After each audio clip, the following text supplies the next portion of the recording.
నిరీక్షణ prayer house మరియు centre సంఘముల తరపున కృపాసత్య సంపూర్ణుడైన యేసుక్రీస్తు నామంలో మీ అందరికీ నా ప్రత్యేకమైన వందనములు. నేటి దేవుని మాట రోమీలకు రాసిన పత్రిక 6వ అధ్యాయం 14వ వచనం. మీరు కృపకే గాని ధర్మశాస్త్రమునకు లోనైన వారు కారు.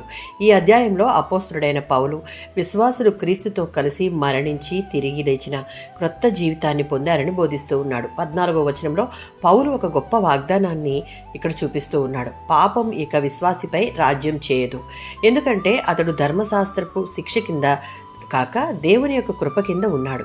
కృప కింద జీవించే వ్యక్తిపై పాపానికి అధికారం ఉండదు. అనగా పాపం ఇంకా లోకంలో ఉన్నా అది విశ్వాసిని బానిసగా పాలించలేదు అని అర్థం. యోహాను సువార్త 8వ అధ్యాయం 36వ వచనం. కుమారుడు మిమ్మను స్వతంత్రులుగా చేయగా మీరు నిజముగా స్వతంత్రులై ఉందురు. తండ్రి అయిన దేవుడు తన ఏకైక కుమారుణ్ణి పాపపు బానిసత్వం నుండి మనలను స్వతంత్రులను చేయుటకే ఈ భూమి మీదకి పంపించాడు. 1 యోహాను పత్రిక 3వ అధ్యాయం 9వ వచనం.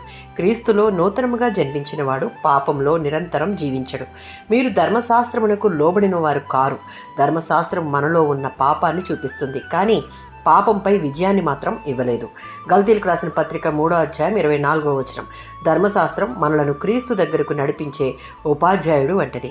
రోమీలకు రాసిన పత్రిక 3వ అధ్యాయం 20వ వచనం. ధర్మశాస్త్రం ద్వారా పాప జ్ఞానం కలుగుతుంది. కేవలం ధర్మశాస్త్రంలో ఉన్న నియమాలు పాటించడం వల్ల పరిశుద్ధత రాదు, కానీ హృదయ మార్పు క్రీస్తు ద్వారా మాత్రమే వస్తుంది. మన బలహీనతలలో దేవుని కృప మనలను నిలబెడుతుంది.